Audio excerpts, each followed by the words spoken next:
इस कार्यक्रम का अध्यक्षज्यू,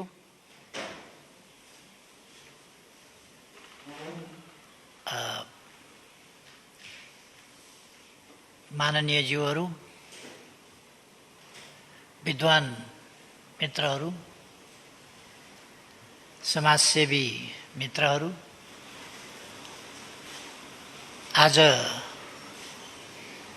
पुरस्कृत हुने,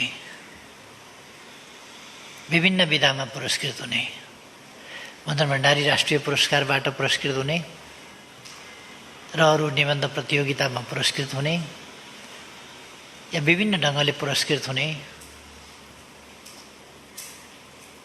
साथीहरू, त्यसै गरेर छनौट समितिमा बसेर कठिन काम पुरा गर्नुहुने महानुभावहरू र यहाँ सहभागी र सञ्चार माध्यमबाट कार्यक्रममा सहभागी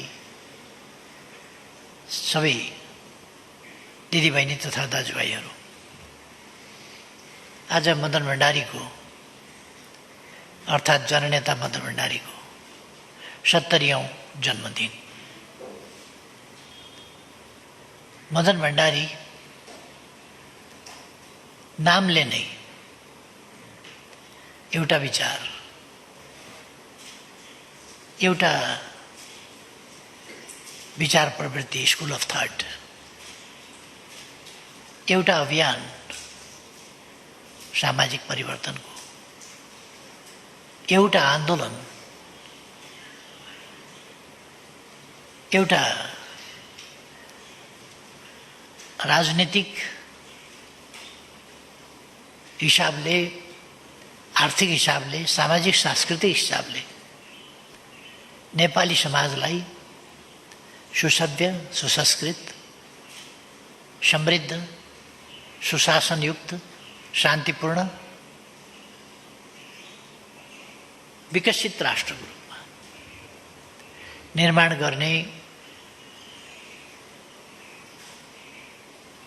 सही विचार, सही बाटो, सही प्रयासहरूको सङ्गमको स्वाभाविक रूपमा याद हुन्छ मदन भण्डारीको नाम भन्ने बित्तिकै। उहाँको बहुआयामिक व्यक्तित्वको याद हुन्छ। यस घडीमा, आजको यस विशेष दिनमा म उहाँप्रति अत्यन्तै आदरभाव र सम्मानका साथ उहाँलाई स्मरण गर्न चाहन्छु। उहाँबाट हामीले सिक्नुपर्ने कुराहरू थुप्रै छन् र अनवरत रूपमा उहाँका विचारहरूलाई कार्यान्वयन गर्नुपर्ने उत्तरदायित्वहरू बाँकी छन्। समाज परिवर्तनको, सही दिशामा अग्रगमनको र हाम्रो गन्तव्यसम्म अथवा समृद्ध नेपाल, सुखी नेपालीसम्म पुर्याउने अभियानलाई साकार पार्ने त्यो अभिभारा हाम्रो अगाडि छ।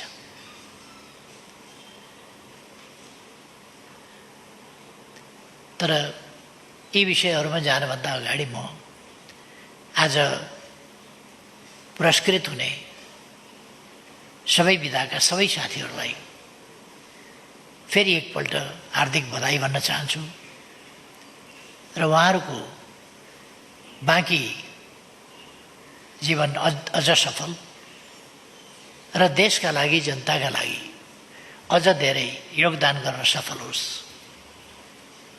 धेरै धेरै शुभकामना भन्न चाहन्छु। उहाँहरूलाई सबै प्रकारले शुभकामना भन्न चाहन्छु। पुस्तकका रचयिताहरू खोज अध्ययन अनुसन्धानका साथ आज हामीले 6वटा पुस्तक लोकार्पण गर्यौँ। तिनका हरेक आयामहरू छन्। कुनै साहित्यिक, मदन भण्डारीको साहित्यिक आयाम, कुनै राजनैतिक आयाम वैचारिक आयाम, राष्ट्रियताको आयाम, लोकतन्त्रको आयाम, सामाजिक परिवर्तन सुधार आदिको आयाम, यस्ता अनेक आयामहरू छन् जसमाथि या त निबन्ध अथवा विभिन्न पुस्तकहरूको रचना भएको छ। म पुस्तकका रचनाकार महानुभावहरूमा धन्यवाद भन्न चाहन्छु। विभिन्न पक्षहरू जननेता मदन भण्डारीका योगदानका, चिन्तनका, सङ्घर्षका विभिन्न पक्षहरूलाई उहाँहरूले हामी सामु ल्याउनु भएको छ। त्यसका निम्ति धन्यवाद भन्न चाहन्छु। सफलताका साथ ल्याउनु भएको छ, यसका निम्ति त्यो सफलताका निम्ति म बधाई भन्न चाहन्छु। समाजसेवाका सन्दर्भमा आफ्नो विकट अवस्था र जीवन जोखिममा राखेर पनि योगदान गर्ने महानुभावहरू सबैप्रति पनि म धन्यवाद भन्न चाहन्छु। र निर्णायक मण्डलमा या छनौट समितिमा बसेर कठिन कामको सफलतापूर्वक सम्पादन गर्ने छनौट समितिका साथीहरूलाई पनि धेरै धेरै धन्यवाद भन्न चाहन्छु।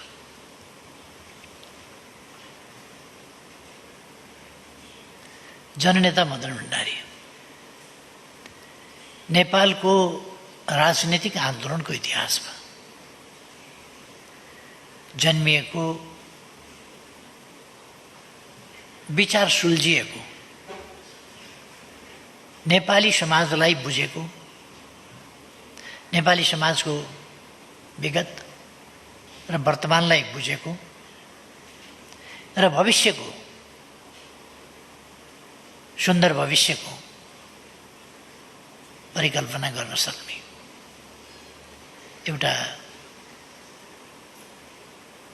यस्तो चिन्तक मैले अघि नै भने जसका विचारहरू सुल्झिएका छन्, उल्झिएका होइनन् र जो जीवनलाई एउटा आदर्शको रूपमा, आदर्शमय जीवनको रूपमा, सिद्धान्तनिष्ठ जीवनको रूपमा र जीवनलाई देशका लागि र जनताका लागि समर्पित गर्नु सबभन्दा ठुलो र महत्त्वपूर्ण कार्य हो भन्ठान्ने र व्यक्तिगत तवरमा राम्रा प्रयासहरूको आफ्नो ठाउँमा महत्त्व छ, तर यदि त्यसलाई समग्र सामाजिक परिवर्तनको उचाइमा उठाउन सकिएन, एउटा राष्ट्रिय आन्दोलन र अभियानको रूपमा अगाडि बढाउन सकिएन र समग्र सामाजिक प्रणालीमा, त्यो प्रणालीभित्र राजनीति, अर्थतन्त्र, समाज र संस्कृति सबै कुरा पर्छ, त्योभित्र मानवाधिकार पर्छ, त्योभित्र वातावरणीय प्रश्न पर्छ, त्योभित्र विज्ञान र प्रविधिको उन्नति पर्छ। यी सबै कुराहरूलाई निर्देशन गर्ने राजनीति र त्यस राजनीतिले प्राप्त गर्ने प्रणाली वा शासकीय व्यवस्था, ती कुराहरूलाई समुचित बनाउन सकिएन भने राम्रा काम गर्ने मानिसहरू एकाध हुँदै जान्छन् अथवा सङ्ख्या घट्दै जान्छ। तिनीहरू आइसोलेटेड रूपमा रहन्छन्। हामी इतिहासमा थुप्रै व्यक्तिहरूका महानताका कुराहरू पढ्छौँ, तर ती महानता, वैयक्तिक महानताहरूलाई, तिनलाई सामाजिक समग्र परिवर्तन र रूपान्तरणको उचाइमा लान नसक्दा ती वैयक्तिक तवरमा नै बसे। जबसम्म उसले सेवा गर्छ तबसम्म बसे। जब उसको अन्त्य हुन्छ, ती कुरा पनि अन्त्य हुन्छन्। त्यस्तै अरू कोही निष्केलन वैयक्तिक तवरमा गर्ने, तर त्यो सामाजिक प्रणालीको रूपमा, सामाजिक पद्धतिको रूपमा, सामाजिक जीवन पद्धतिको रूपमा त्यो स्थापित भएको हुँदैन। मदन भण्डारीका प्रयासहरू एउटा निष्क्रिय शुभकामना होइनन्। मदन भण्डारीको चिन्तन निष्क्रिय शुभकामना होइन। समाज भलो भए हुन्थ्यो, समाज राम्रो भए हुन्थ्यो, समाज शान्तिपूर्ण भए हुन्थ्यो, समाज समानतामूलक भइदिए हुन्थ्यो, समाज समृद्ध भइदिए हुन्थ्यो, समाजमा कसैले पनि नराम्रो नगरिदिए हुन्थ्यो। यस्ता कामनाहरू राम्रा कामनाहरू हुन्, तर ती निष्क्रिय कामना भए, असङ्गठित कामना भए वा व्यक्तिगत तवरका कामना मात्रै भए भने तिनले राम्रा कुरा भइकन पनि, राम्रा कामना भइकन पनि, राम्रा विचार भइकन पनि, राम्रो मनसाय भइकन पनि तिनले समाजलाई निर्णायक वा वास्तवमा खोजेका चिजहरू प्राप्त गर्ने तहमा उठाउन सक्दैनन्, पुर्याउन सक्दैनन्। त्यसकारण मदनका विचारहरू निष्क्रिय शुभकामना मात्रै होइनन्। राम्राका लागि, राम्राका लागि सही विचार, सही विचारका सही उद्देश्यहरू र सक्रिय कामनाहरू, कामनासहित तिनको व्यवहारमा कार्यान्वयन गर्ने कुरा, त्यो चाहिँ धेरै महत्त्वपूर्ण कुरा हो।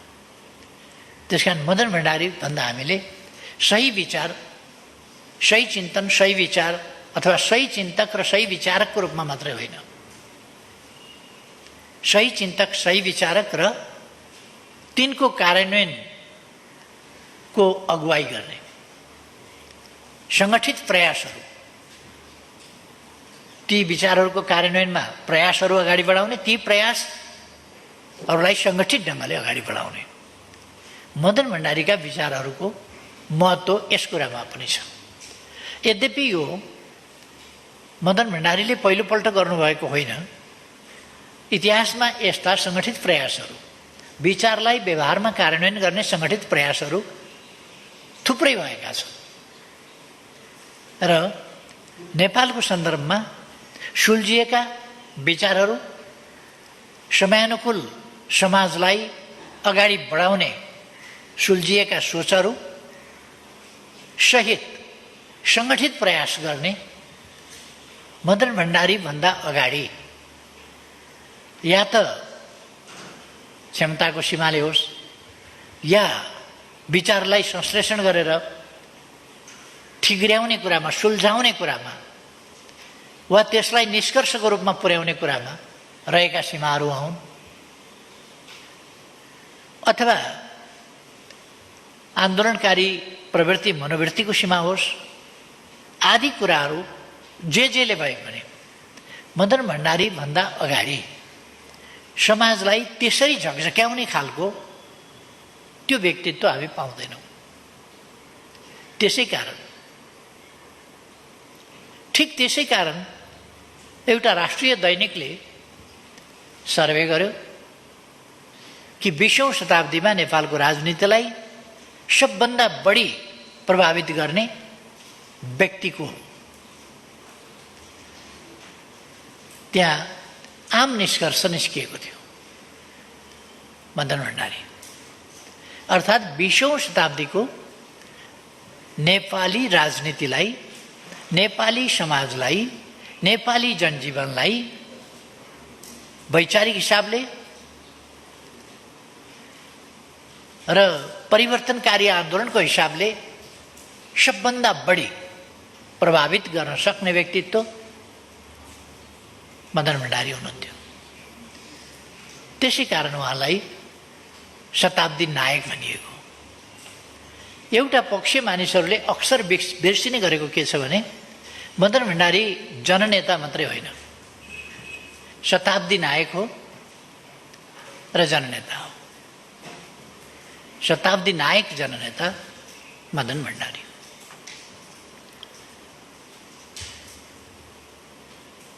आज हामीले विमोचन गरेका पुस्तकहरूमा राष्ट्रिय पक्ष मदन भण्डारीका विचारहरूले पारेको राष्ट्रिय राजनीति र राष्ट्रिय जनजीवनमा पारेको असाधारण प्रभाव त्यसको बारेमा र मदन भण्डारीको राजनीतिले समसामयिक अन्तर्राष्ट्रिय राजनीतिमा पारेको प्रभावको सम्बन्धमा मदन भण्डारीका विचारहरूले तत्कालीन रक्षात्मक अवस्थामा पुगेको वामपन्थी आन्दोलन, कम्युनिस्ट आन्दोलन त्यसलाई प्रभावित गर्ने सन्दर्भमा र यथार्थमा राजनीतिक चिन्तन प्रणालीको दुनियाँमा, खालि म नेपालको मात्रै कुरा गरिरहेको छैन, राजनीतिक प्रणाली सम्बन्धी चिन्तन प्रक्रियामा मदन भण्डारीले अगाडि सार्नुभएका सोच, यो विभिन्न नाम र विभिन्न स्कुलिङबाट आफूलाई चिनाउन चाहनेहरू सबैका लागि एउटा झकझक्याउने, थट प्रोभोकिङ भन्छ नि, थट प्रोभोकिङ सोचहरूको रूपमा प्रस्तुत भए। लेफ्ट मुभमेन्टका नाउँमा कमी कहाँ रहे, देशभित्रको सन्दर्भमा सबभन्दा यति सटिक र सशक्त ढङ्गले उहाँले प्रस्तुत गर्नुभयो, जसले गर्दा 2046 साल भदौमा नेकपा तत्कालीन मालेको चौथो राष्ट्रिय महाधिवेशन भयो। भदौमा उहाँ महासचिव हुनुभयो र लोकतान्त्रिक शक्तिहरू एक ठाउँमा आएर निरङ्कुश राजतन्त्र र निर्दलीय पञ्चायती तानाशाहीका विरुद्ध लड्नुपर्छ र संयुक्त आन्दोलन गर्नुपर्छ। त्यस आन्दोलनको स्वरूप शान्तिपूर्ण हुन्छ, त्यो संयुक्त आन्दोलन हुन्छ र त्यस आन्दोलनलाई गन्तव्यमा पुर्याएर नेपाली समाजलाई अगाडि बढाउने क्रममा हामी अघि बढ्न सक्छौँ। यो कुरा चौथो महाधिवेशन उहाँकै वैचारिक अगुवाईमा, साङ्गठनिक अगुवाईमा चौथो महाधिवेशनले संयुक्त जनआन्दोलनको कार्यदिशा पास गर्यो। त्यसका निम्ति त्यसपछि संयुक्त वाम मोर्चा बन्यो, नेपाली कङ्ग्रेससँग कार्यगत एकता बन्यो र संयुक्त जनआन्दोलन सञ्चालन गरियो। त्यो संयुक्त जनआन्दोलन चैतको अन्त्यसम्ममा पुग्दा भदौमा उहाँ महासचिव हुनुभयो, मैले अघि नै भने। तर चैतको अन्त्यसम्ममा पुग्दा राजनीतिक प्रणालीमै फेरबदल ल्याइसक्यो, अथवा परिस्थिति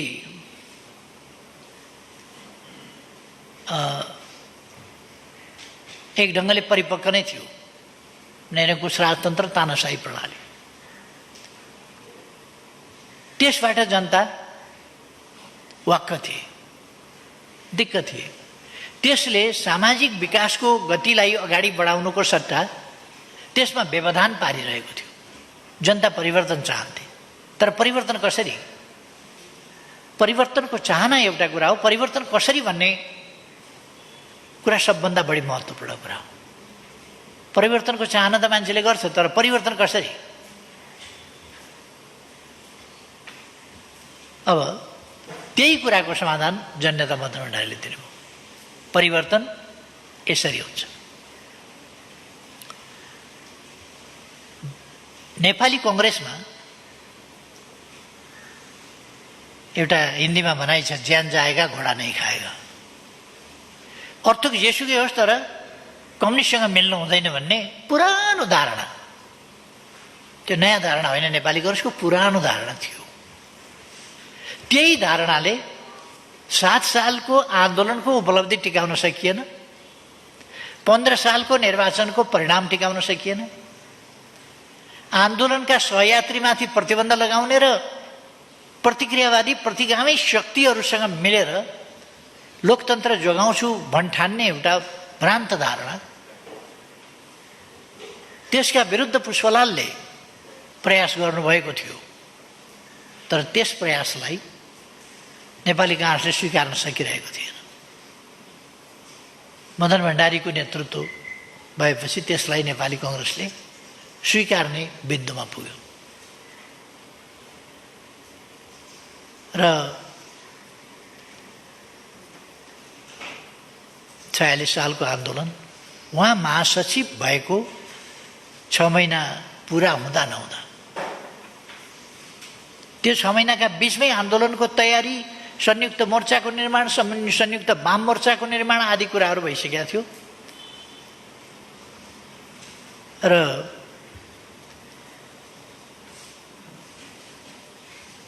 आजको माओवादीको त्यति बेलाको धार त्यस आन्दोलनमा सरिक हुन मानिराखेका थिएन।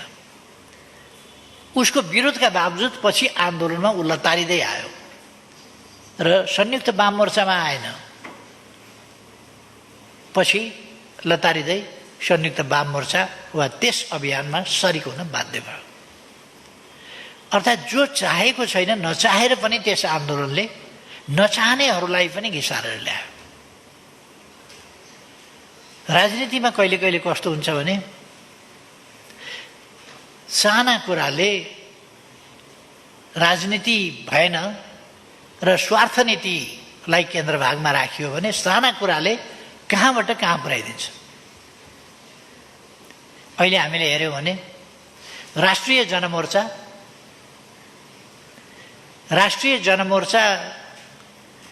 एकजना उहाँहरूको प्रतिनिधि छ। त्यो एकजना प्रतिनिधिलाई कसरी मन्त्री बनाउन सकिन्छ? उहाँहरूको राजनीति त्यति हो, हामीसँग हुँदाखेरि पनि राजनीति त्यति हो, अहिले पनि राजनीति त्यति हो। त्यसका लागि उहाँहरू कहाँ पुग्नुभयो भन्दाखेरि यताबाट हुँदैन भनेदेखि काङ्ग्रेसलाई समर्थन गरेर कङ्ग्रेसको नेतृत्वमा सरकार बनाएर भए पनि मन्त्री हुने, अथवा अब उहाँहरूको राजनीति कहाँ पुग्यो भन्दा विचारको प्रश्न रहेन, वर्गीयताको प्रश्न रहेन, वर्गीय राजनीतिको प्रश्न रहेन, गन्तव्य र उद्देश्यका प्रश्नहरू रहेन। यो एक बारको जिन्दगी, मन्त्री खाइहालिएन भने त पछि त गयो। त्यस राजनीतिमा उहाँहरू पुग्नुभयो र तपाईँ हामीले देखिराखेका छौँ। अरू केही मान्छेहरू अहिले हामी देखिराखेका छौँ, विचार हरायो, उद्देश्य हराए, देशलाई कहाँ पुर्याउने हो त्यो कुरो बिर्सियो। समृद्ध नेपाल, सुखी नेपाली उहाँहरू उच्चारण पनि गर्नुहुन्न। जनताको ध्यान त्यता जान्छ, कार्यकर्ताको ध्यान त्यता जान्छ, कार्यकर्ता र जनताको ध्यान समृद्ध नेपाल, सुखी नेपालीतिर जान्छ, उद्देश्यतिर जान्छ, विचारतिर जान्छ, राजनीतितिर जान्छ, हाम्रा कर्तव्यहरूतिर जान्छ, हाम्रा अभिभावकहरूतिर जान्छ। त्यसो भएपछि व्यक्तिगत स्वार्थ, अहङ्कारहरू, महत्त्वाकांक्षाहरू र कुण्ठाहरूको व्यापार चल्दैन। जब मान्छे पोलिटिकलाइज हुन्छ त्यति बेला विचारमा चल्न थाल्छ, त्यति बेला। त्यसो भएर विचारबाट मानिसलाई पृथक गर्ने र स्वार्थको भुमरीमा मान्छेलाई हाल्दिने यो प्रयास राजनीतिलाई गलत बाटोमा लानु पर्यो भने यी प्रयासहरू हुन्छन् र हुँदै हुँदै त्यो किनबेचमा पुग्छ, लोभ पाप देखाउने कुरामा पुग्छ। मान्छेलाई विचारले सहमत गराउने होइन, किनेर काम लगाउने। राजनीतिक नेता कार्यकर्ताहरू ज्यामी खेताला तराईतिर त जन भन्ने चलन थियो पहिले, त्यो जनको रूपमा परिणत गर्ने। मैले 7औं महाधिवेशनमा एउटा कुरा भनेको थिएँ कि त्यहाँ 7औं महाधिवेशनको दृश्य पनि के भयो भने धेरै प्रतिनिधिहरू विचारको होइन, जनको रूपमा, त्यहाँ विचारका प्रतिनिधि होइन, जनको रूपमा उपस्थित भएको लाग्थ्यो। त्यसकारण मैले भने ठेकदारले एउटा पोखरी खन्ने काम जिम्मा लिन्छ, ठेक्का लिन्छ र जनहरू लिएर आउँछ। उसले भन्छ यति फिट यता नाप, यति फिट यता नाप, यति फिट यता नाप। त्यो नाप्छन्, यति फिट गहिरो खाल्टो यस चौहद्दीभित्र खन। ती जनहरूले के का लागि सोध्दैनन्, कसको जमिन सोध्दैनन्, धनी पूर्जा कसको सोध्दैनन्। तपाईँलाई यो काम लगाउनेले, ठेक्का लगाउनेले कति दियो पैसा त्यो पनि सोध्दैनन्। उनीहरूलाई आफ्नो ज्यालासँग मतलब छ, अरू कुरासँग मतलब छैन। माछा पाल्न हो कि, भैँसीलाई हाल खेलाउन हो कि, अथवा अर्थकै कुरा गर्न हो कि, के का लागि त्यो खाल्टो खनेको उनीहरूलाई मतलब हुँदैन। खाल्टो खन्देऊ, ज्याला पकाऊ, जनको तरिका। र मान्छेलाई, राजनीतिक कार्यकर्ताहरूलाई कार्यकर्ताबाट जनमा परिणत गरिदिने, कार्यकर्ताहरूलाई स्वार्थ विचार बोक्न लगाउने होइन, स्वार्थ बोक्न लगाइदिने, स्वार्थको वितरण गर्ने, विचारको सम्प्रेषण होइन। विचारको सम्प्रेषणका ठाउँमा स्वार्थको वितरण र झुट र बेइमानीको सहारा लिने। तपाईँ हामीले सुन्यौँ होला, सबैले सुने जस्तो लाग्छ मलाई। माधव नेपाल भन्ने एकजना काङ्ग्रेसका पछाडि कुद्ने मान्छे छन्। अहिले नेपालको राजनीतिमा सबैजसोले नै चिन्छन् प्राय, किनभने असाध्यै चर्चा भइराखेको छ कि यतिसम्म पनि मान्छे पतन हुन सक्दो रहेछ।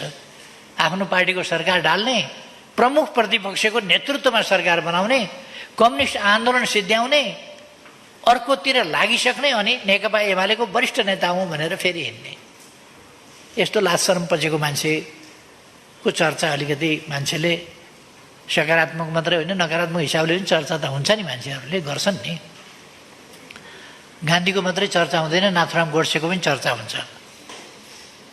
आजकल नाथुराम गोडसेको अलिक बढी चर्चा हुने गरेको छ, किनभने नेपाली कङ्ग्रेस प्रचण्ड पथमा हिँडेपछि नेपाली कङ्ग्रेसका नेताहरू नै नाथुराम गोडसे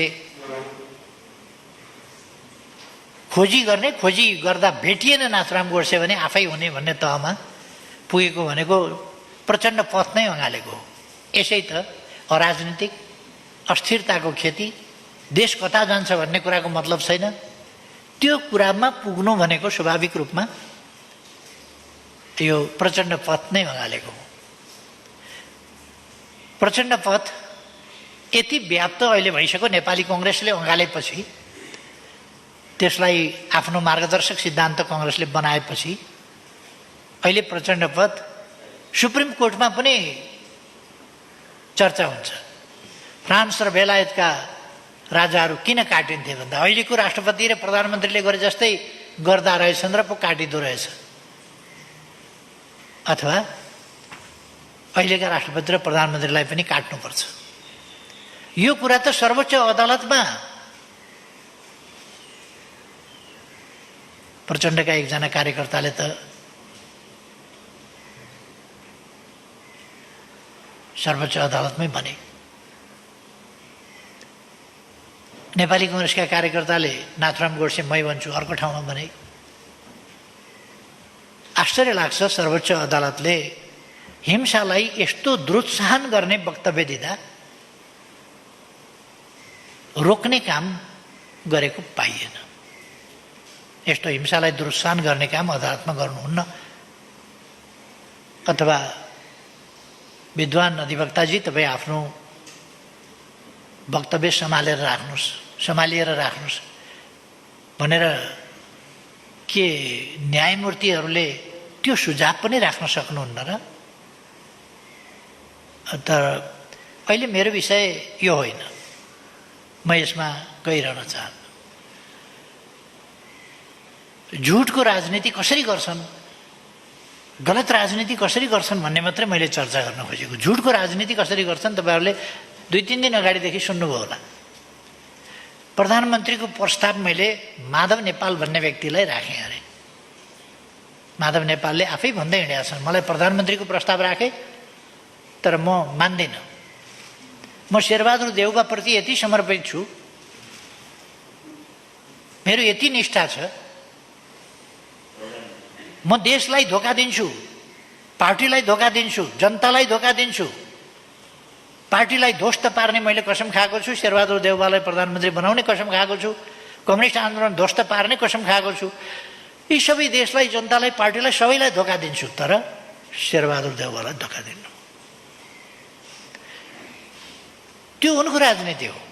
उनी शेरबहादुर देउवाको पार्टी नै जोइन गर्न पनि सक्छन्, कार्यकर्ता भएर हिँडेकै छन्। प्रचण्डको पार्टी त उनलाई जोइन गर्नु नै छ अन्तमा। त्यो त उनको गन्तव्य नै त्यही हो, हुने नै त्यही हो। मैले धेरै महिना अगाडि भनेको थिएँ, माधव नेपाल भनेको प्रचण्डको एउटा मामुली कार्यकर्ता हो, मामुली कार्यकर्ता। तर अहिले धाक के लगाएर हिँडेका छन् भने केपी ओलीले मलाई प्रधानमन्त्रीको प्रस्ताव राख्यो भनेर। मलाई बौला कुकुरले टोक्या छ र?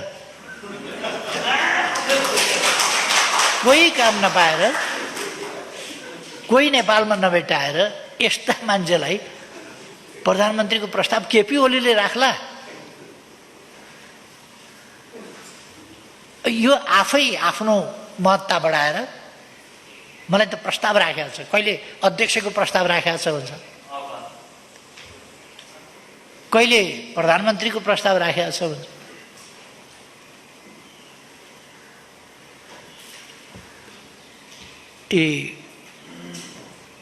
एक ढङ्गले भन्यो भने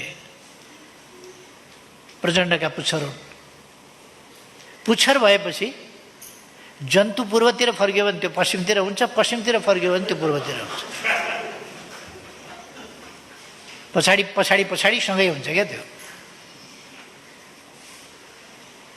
उनी यता जाउँ भन्यो भने त्यतै पछि पछि लाग्छ, कङ्ग्रेसतिर जाउँ भनेपछि पछि पछि लाग्छ।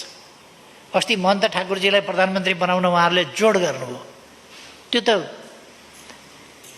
डबलीमा भाषण गरेकै साथीहरूले सुन्नुभयो होला। महन्तजी तपाईँ प्लिज प्रधानमन्त्री भइदिनुहोस्, भइदिनुहोस्। उहाँहरूले भन्नुभयो, शेरबहादुरजीलाई भन्नुभयो। अनि के भन्नुहुन्छ भने मैले त छोडेको, मैले त त्याग गरेको। कोही कतिजनाले त्याग गरेको हो, त्यतापट्टिका सबैले त्याग गरे हुन् कि प्रधानमन्त्री पद? एउटा शेरबहादुर मात्रै लोभी रहेछन् त्याग नगर्ने, अरू सबैले त्याग गरे हो कि? यस प्रकारका झुटका खेतीहरू गर्छन्।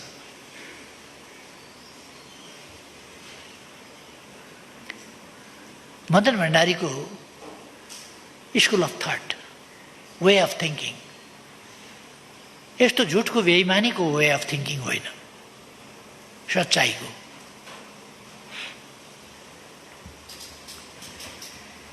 वास्तवमा हामीले सत्यको मार्ग अवलम्बन गर्नुपर्छ। देशप्रति निष्ठाको मार्ग अवलम्बन गर्नुपर्छ। एकछिनमा अहिले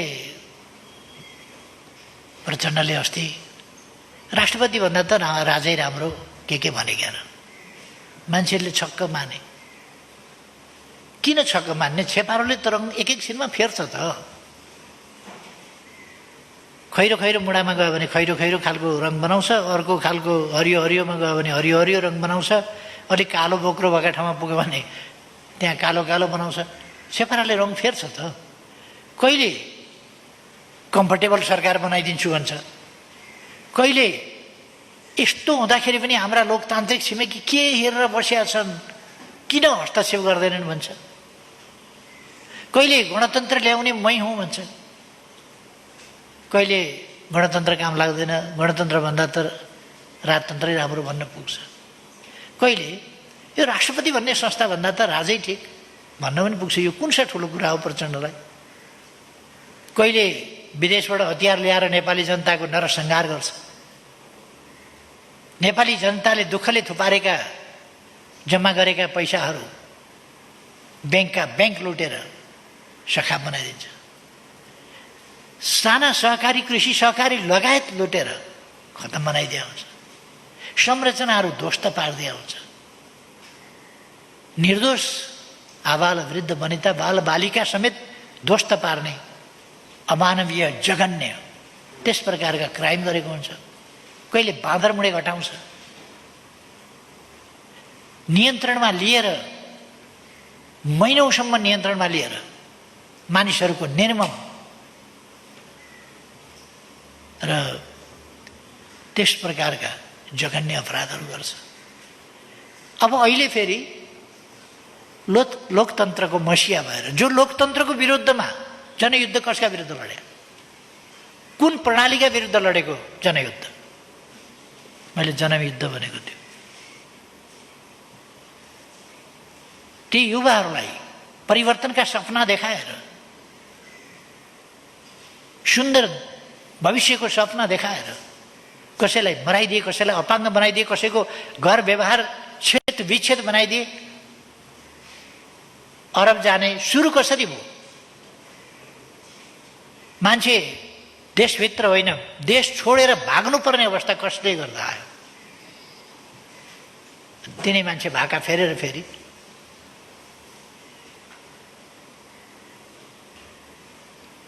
अनि बोलेपछि मान्छेले यसो बोले नि भने, त्यो त त्यस्तै हो। नीलो वर्ण सङ्गाल कथा भन्छ। एउटा नीलो वर्णको एउटा रङ्गाउने त्यो डाइङ टबमा चाहिँ एउटा स्याल झुकिएर पानी खान गएको, त्यसैमा परेछ। त्यसपछि ऊ निलो भयो, निलो रङबाट रङ्गियो र निलो भयो।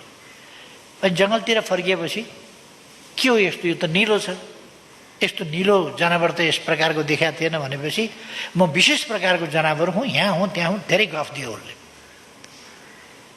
बाघहरूको हुलमा पुगेछ।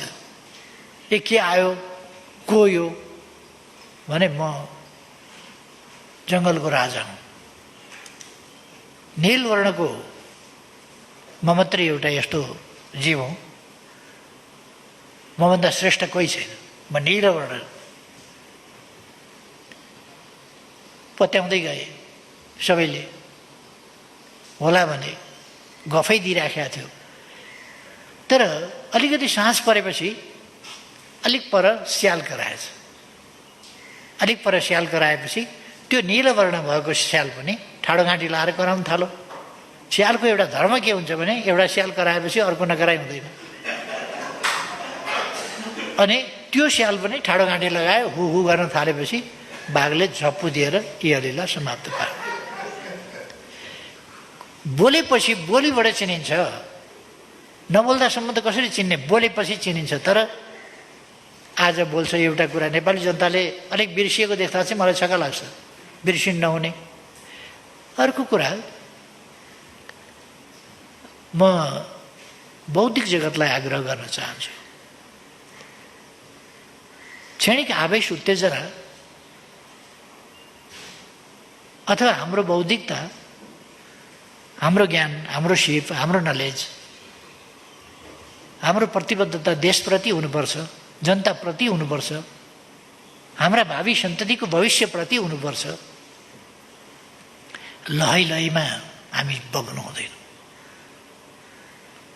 हामी लहै लहैमा बग्ने होइन। हामी देश र जनताप्रति उत्तरदायी भएर आफ्ना अभिव्यक्तिहरू दिनुपर्छ, देशको सुन्दर भविष्यका लागि दिनुपर्छ र इमान्दारिताका साथ काम गर्नुपर्छ। अब मदन भण्डारीको सोच भनेको वैयक्तिक संकीर्ण तात्कालिक स्वार्थहरूको व्यापार गरेर हिँड्ने होइन। दीर्घकालीन रूपमा देश र जनताको भलो गर्ने, देशमा मेलमिलाप होस्, शान्ति होस्, देशमा सुशासन र विकास होस्।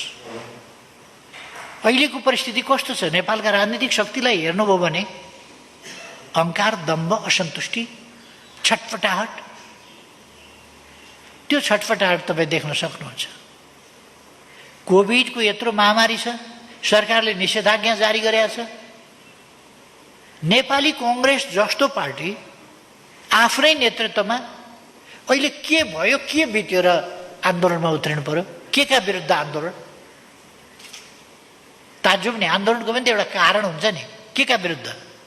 सरकारले विकास निर्माण गर्यो त्यसकारण, दार्चुलामा बाटो खन्दैछ त्यसकारण,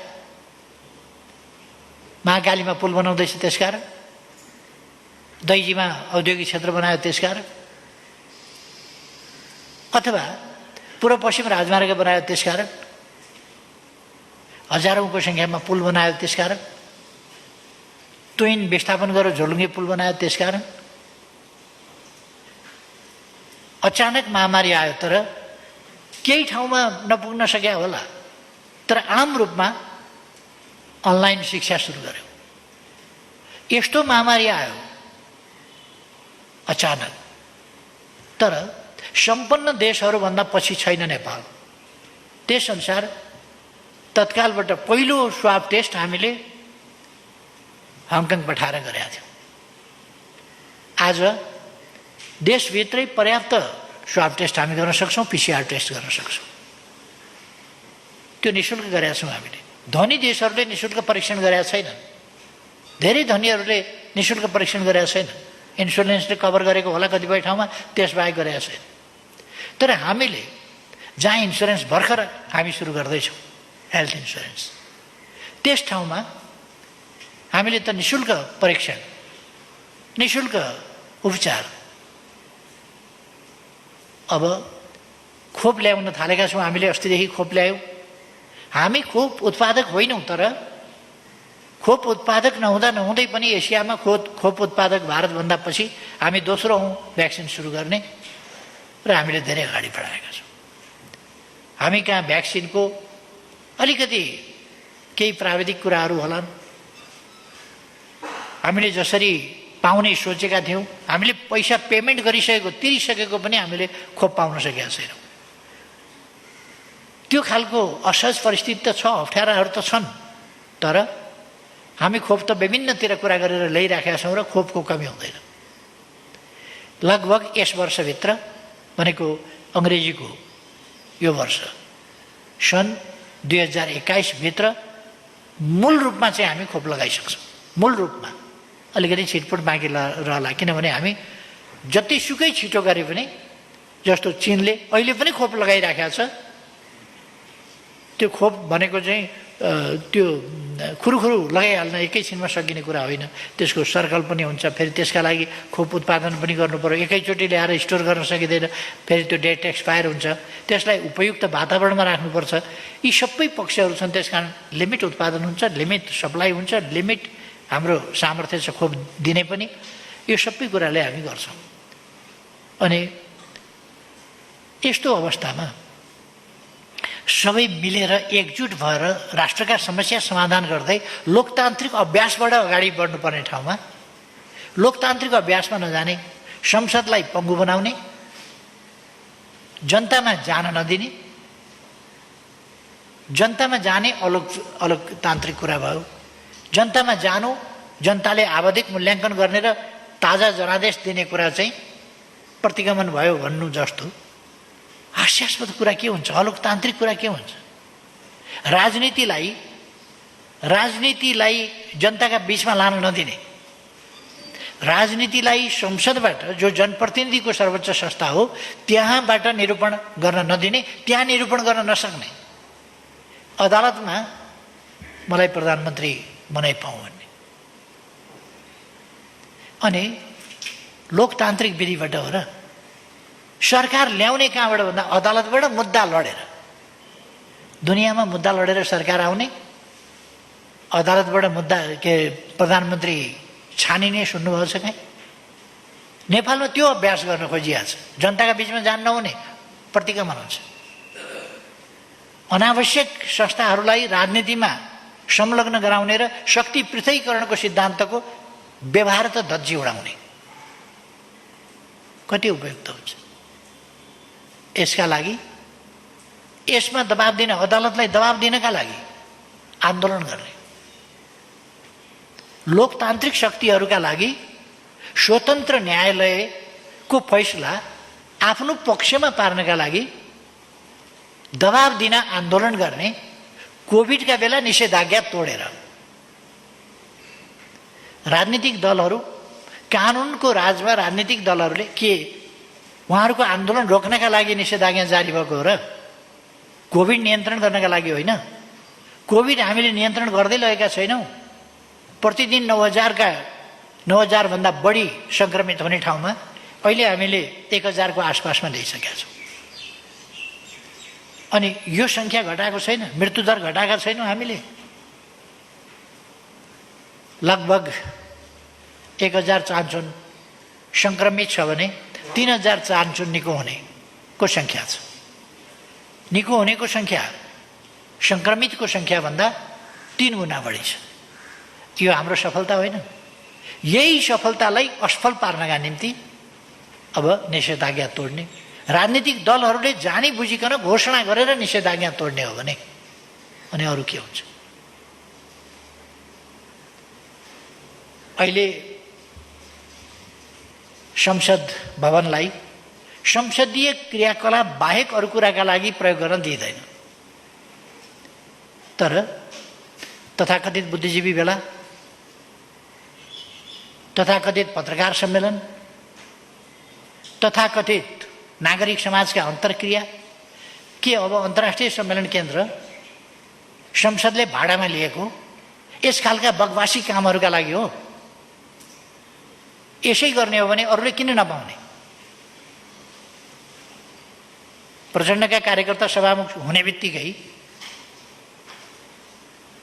अनि प्रचण्डले जे भन्यो त्यो कानुनभन्दा माथि, अभ्यासभन्दा माथि हुने? खैर, यसैमा मेरो टाउको दुखाइ होइन। मेरो चिन्ता लोकतन्त्रको भविष्यप्रति हो। यस अभ्यासले लोकतन्त्रको भविष्य कहाँ पुर्याउँछ? लोकतान्त्रिक प्रणाली, मौजुदा संविधानको आवश्यक समयानुकूल संशोधनप्रति मेरो विरोध छैन। समयानुकूल आवश्यक संशोधन त हुन्छ संविधानमा, तर संविधान नै च्यात्ने दिशामा उहाँहरू जो जाँदै हुनुहुन्छ र उल्टो हल्ला गर्दै हुनुहुन्छ, स्यालभुइँया मचाउँदै हुनुहुन्छ, केपी ओलीले संविधान च्यातो। जनताका बीचमा जाउँ भन्दा संविधान च्यातिन्छ। जनता, सार्वभौम सत्ता सम्पन्न जनताका बीचमा फैसलाका लागि जाउँ भन्दा संविधान च्यातिन्छ। चुनावै हुन नसक्ने खालको परिस्थितितर्फ र चुनाव हुनै नदिने र भोलि पनि गएर हेर्नु होला, कथम कदाचित उहाँहरूका हातमा पुग्ने हो भने चुनाव हुनेवाला छैन। चुनाव उहाँहरूका हातमा पुग्यो भने चुनाव हुनेवाला छैन। कस्ता तत्त्वहरू छन्? नेकपा एमालेको वरिष्ठ नेता हुँ भन्ने, नेकपा एमाले ध्वस्त पार्ने, कङ्ग्रेसको नेतृत्वमा सरकार बनाउने, कम्युनिस्ट आन्दोलनको रक्षाका लागि, लोकतन्त्रको रक्षाका लागि बन्ने, अनुशासनहीन अराजक।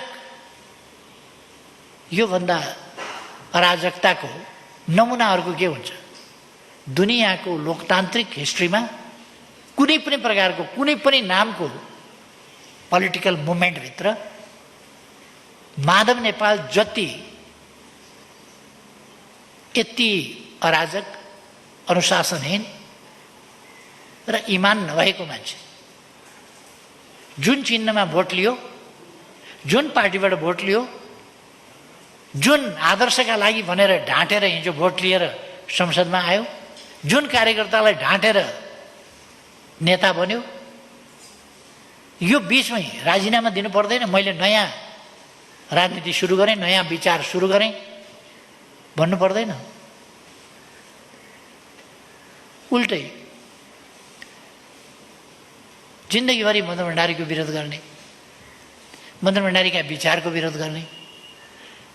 आज त यसो हेर्छु, मदन भण्डारीको जन्म जयन्तीको सन्दर्भमा वक्तव्य आइरहेछ।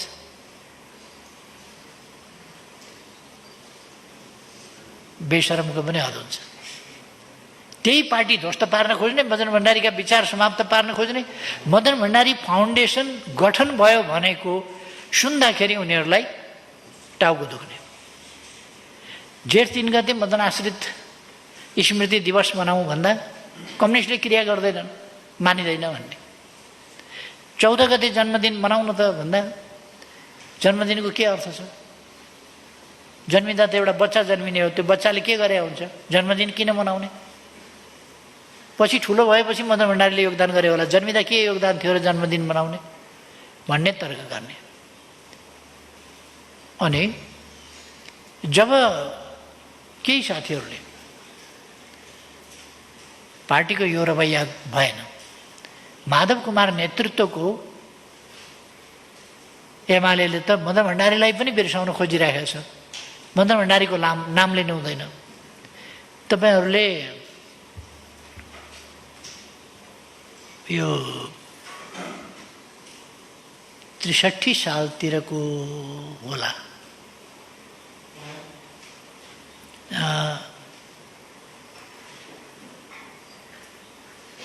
जेठ 1 गतेको, जेठ 1 गते 63 साल हुनुपर्छ अथवा त्यसको आसपास, जेठ 1 गतेको छलफल पत्रिकामा माधव नेपालको लेखको रूपमा, त्यो लेख होइन उहाँले भनिदिएर त्यो टिपेर लेखको रूपमा प्रकाशित गरेको छ छलफलले। त्यो हेर्नुभयो भने थाहा हुन्छ मदन भण्डारीको बारेमा माधव नेपालले के भन्छन् भने हिमाल टाढाबाट हेर्दा राम्रो हुन्छ, राम्रो देखिन्छ, तर नजिकैबाट हेर्नेलाई थाहा हुन्छ। हामी मदन भण्डारीको नजिकै बसेर काम गर्नेलाई थाहा छ मदन भण्डारी कस्तो हो के हो भन्ने। बाहिरबाट हेरेर राम्रो राम्रो भनेर हुन्छ? टाढाबाट त हिमाल पनि राम्रो देखिन्छ, नजिकै गएर हेर त कस्तो छ हिमाल, कतिको प्रिय हुन्छ नजिक गएर हेर।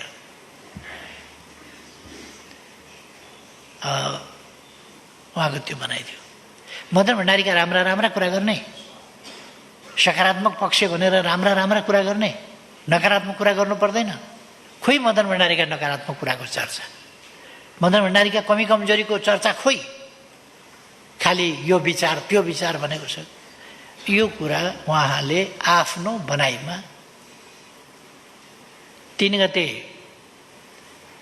गते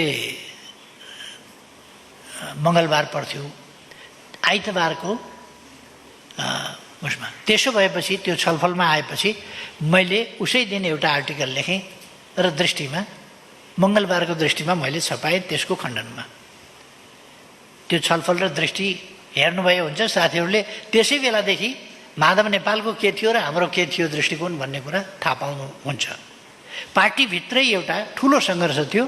मदन भण्डारी भनेको टाढाबाट हेर्दा हिमाल राम्रो भए जस्तो मात्रै हो, वास्तवमा ठिक होइन भन्ने माधव नेपालको भनाइ। र मदन भण्डारीका राम्रा कुराहरूको चर्चा गर्ने यो तरिका ठिक होइन, नराम्रा कुराको पनि चर्चा हुनुपर्छ, मदन भण्डारीका नराम्रा कुराको खोजी हुनुपर्छ। उहाँको भनाइ पनि त्यही छ, खोजी हुनुपर्छ। के नराम्रा कुराको खोजी गरेर प्रचार गर्नुपर्ने हो माधव नेपाललाई खुसी पार्न? माधव नेपाललाई उहाँको कानमा उहाँको प्रशंसा भजनको चिनी हालिदिएको मनपर्छ, अरूको केही कुरा मन पर्दैन। कसैले चिनी हालेन भने उहाँ चिनी जहाँ हालो, बरु शेरबहादुर कहाँ पुग्नुहुन्छ खाना चिनी हाली माग्न, तर उहाँ जहाँ चिनी कानमा हाल्ने मान्छे भेटिन्छ त्यहीँ कुद्नुहुन्छ। प्रचण्डका पछाडि किन कुद्नुभयो उहाँ? प्रचण्डले कानमा चिनी हालिदिने भएको हुनाले। प्रचण्डलाई के छ, देश बनाउनु छैन, आन्दोलन बनाउनु छैन, केही छैन। त्यत्रो वितण्डा गरेर, यही देशमा वितण्डा गरेर लोकतन्त्रका विरुद्ध लडेर आएको होइन, हामीले बडो मुस्किलले हतियार बिसाउन लगाएको होइन। अनि तानाशाही ल्याउँछु लाद्छु भनेको होइन। आफू सरकारमा हुँदा, प्रधानमन्त्री हुँदा बेलिभोलेन्ट डिक्टेटर चाहिएको छ नेपालमा, अथवा नेपालमा डिक्टेटर चाहियो। बेनिभोलेन्ट भनेको आफू भयो भने बेनिभोलेन्ट, अर्को भयो भने गैर बेनिभोलेन्ट, तर डिक्टेटर चाहियो। उहाँको भनाइ त त्यही हो। र उनले ल्याउन खोजेको एकदलीय एकाधिकारवादी तानाशाही त्यो व्यवस्था हो। उनीहरूको बिगबिगी चलेका बेला नै उनीहरूको शासन कस्तो हुन्छ भन्ने लक्षण देखिएको थियो।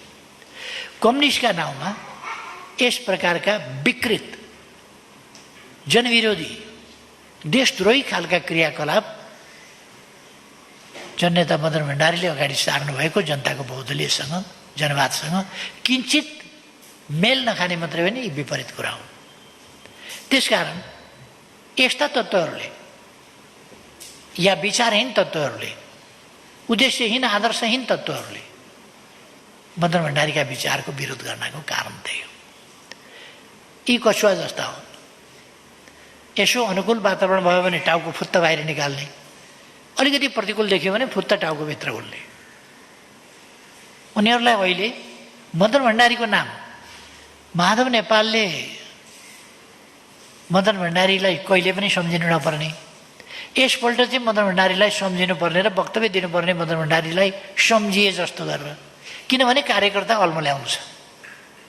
उनी काङ्ग्रेसको कार्यकर्ता भएर शेरबहादुर देउवालाई प्रधानमन्त्री बनाउन गइसकेपछि पनि आफू एमाले नै हुँ भन्छन्।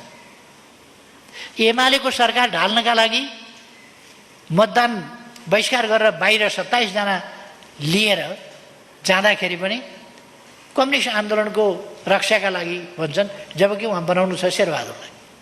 शेरबहादुर देउवालाई प्रधानमन्त्री बनाउनु चाहिँ कम्युनिस्ट आन्दोलनका हितका लागि छ, कम्युनिस्ट सरकार ढाल्नु चाहिँ कम्युनिस्ट आन्दोलनका हितमा छ भनेर व्याख्या गर्ने जस्ता अवसरवादको योभन्दा घिनलाग्दो रूप केही पनि हुँदैन र नाङ्गो रूप, बद्धा रूप योभन्दा केही हुँदैन। त्यसै कारण आज कतिपय मान्छेहरू त्यसरी मदन भण्डारीको नाम लिइरहेका छन् र मलाई के खुसी लागेको छ भने मदन भण्डारीको नाम यस्तो सशक्त चिज रहेछ कि बेठिक तत्त्वहरूले पनि मदन भण्डारीको नाम लिनुपर्छ। एक दिन म एउटा खोलाको बाटोबाट आउँदै थिएँ अनि एकजना बच्चो मान्छे चाहिँ, अलि बच्चै ठिटो युवा बाहुन रहेछ। अनि त्यो साँझमा त्यो खोलाको बाटो खोलो तरेर जानु परेछ। म खोलो तर्नै बाँकी थियो, ऊ खोलो तरेर मात्रै आइसकेको थियो, मैले खोलो तरेरै जान बाँकी थियो। त्यहाँ चाहिँ उसले गायत्री मन्त्र साह्रो पढिराखेको रहेछ बाटोमा हिँड्दाखेरि। ओम भूर्भुवस्वः तत्सवितुर्वरेण्यं भर्गदेवस्य धीमहि धियो यो न प्रचोदयात् भनेर। अनि बाबु यो न बिहान न साँझ न केही, यो सन्ध्या बाटोमा हिँड्दा किन बडबडाएको छ, भूतप्रेत नलागोस् भनेर, भूतप्रेत नलागोस् भनेर गायत्री मन्त्र जपे अरे। यो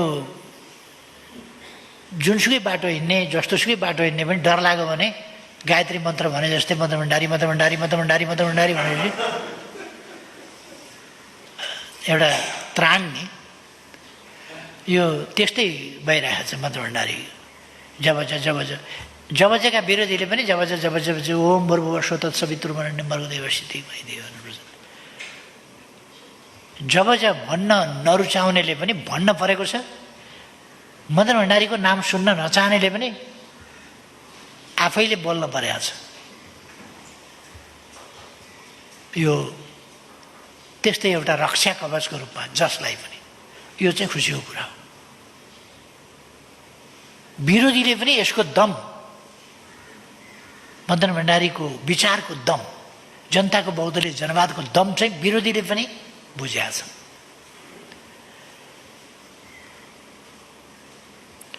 मदन भण्डारीले नेपालको सन्दर्भमा एउटा विकट अवस्थामा आन्दोलनको वास्तविक वैचारिक र साङ्गठनिक अगुवाई गर्नुभयो। आफ्नो कालमा मदन भण्डारीको समयमा वैचारिक नेतृत्व अरू कसैले वैचारिक नेतृत्व गरेन। उहाँको वक्तव्यलाई जनताले असाधारण ढङ्गले मन पराउने कारण के हो भने उहाँको विचारमा, वक्तव्यमा खालि वक्तव्य मात्रै हुँदैन थियो, अराजनीतिक खालको वक्तव्यका लागि वक्तव्य, क्षणिक वक्तव्य, त्यो भनिसकेपछि त्यसको उपादेयता सिद्धियो, त्यस्तो वक्तव्य मात्रै हुँदैन थियो। उहाँको वक्तव्यमा एउटा बाटो हुन्थ्यो, एउटा गन्तव्य हुन्थ्यो र त्यो बाटोमा हिँड्ने तरिका र उपायहरू हुन्थे जसबाट युवाहरू, जनताहरू यस मार्गमा हिँडेर यहाँ पुगिने रहेछ है भन्ने कुराको स्पष्टता प्राप्त गर्थे, मार्गदर्शन प्राप्त गर्थे। त्यसकारण मदन भण्डारीको वक्तव्य मन पराउँथे र सुन्न आउँथे मान्छे, सुन्न लालायित हुने कुरा त्यही हो। अहिले त्यसपछि हामीले हेऱ्यौँ भने देशको बारेका, देशको लोकतान्त्रिक प्रणालीको बारेमा, लोकतान्त्रिक प्रणाली भनेको कस्तो हो भन्ने बारेमा आम नेताहरूले चर्चा गरेर सुनिँदैन। जसले चर्चा गर्छ त्यो कुरा उनीहरूलाई डाइजेस्ट हुँदैन।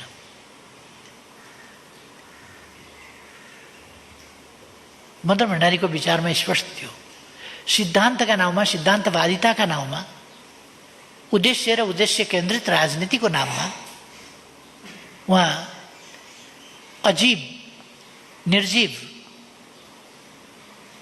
त्यस्तो सिद्धान्त जसलाई जडसूत्रका रूपमा बुझेर सिद्धान्तका नाउँमा सेक्रिफाइस हुने कुरालाई उहाँले उपयुक्त होइन भन्नुहुन्थ्यो। र उहाँ भन्ने गर्नुहुन्थ्यो, सिद्धान्तका लागि जीवन होइन, जीवनका लागि सिद्धान्त हो। सिद्धान्तलाई हामीले निर्जीव रूपमा, जडसूत्रको रूपमा होइन, अथवा एउटा नकलको रूपमा पनि होइन। हामीले सिद्धान्त जीवनका लागि हो, सिद्धान्तका लागि जीवन होइन भनेर सिद्धान्तहीन, आदर्शहीन ढङ्गले अगाडि बढ्ने पनि होइन। सिद्धान्त त चाहिन्छ नै, विचार त चाहिन्छ नै, उद्देश्य चाहिन्छ नै। त्यसै कारण सिद्धान्तका लागि जीवन होइन, जीवनका लागि सिद्धान्त हो। सिद्धान्तका लागि मर्नु पर्छ पनि पर्दैन पनि। मैले थुप्रै प्रसङ्गमा, थुप्रै ऐतिहासिक सन्दर्भहरूमा भन्ने गरेको छु, सिद्धान्तका लागि थुप्रैले जीवन आहुति दिएका छन्, थुप्रैले। नेपालमै थुप्रैले सिद्धान्तका लागि जीवन दिएका छन्। र इतिहासमा स्वेच्छाले आफ्ना विचारका पक्षमा जीवन दिएका छन् धेरै मान्छे। यी प्रसङ्गहरू मैले थुप्रै ठाउँमा भनेको छु। मैले सुकरातको प्रसङ्ग भनेको छु। उनलाई भगाउन खोजियो तर उनले भाग्न मानेनन्।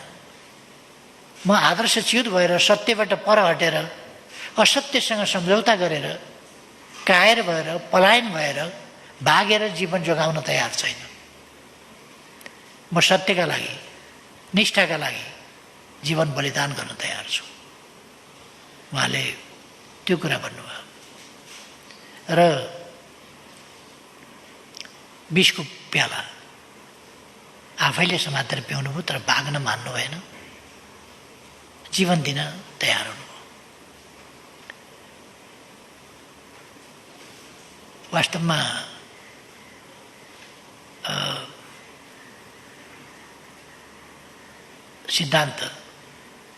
सिद्धान्त भनेको जस्तो पायो सिद्धान्त होइन, सत्य सिद्धान्त, सत्यमा आधारित सिद्धान्त।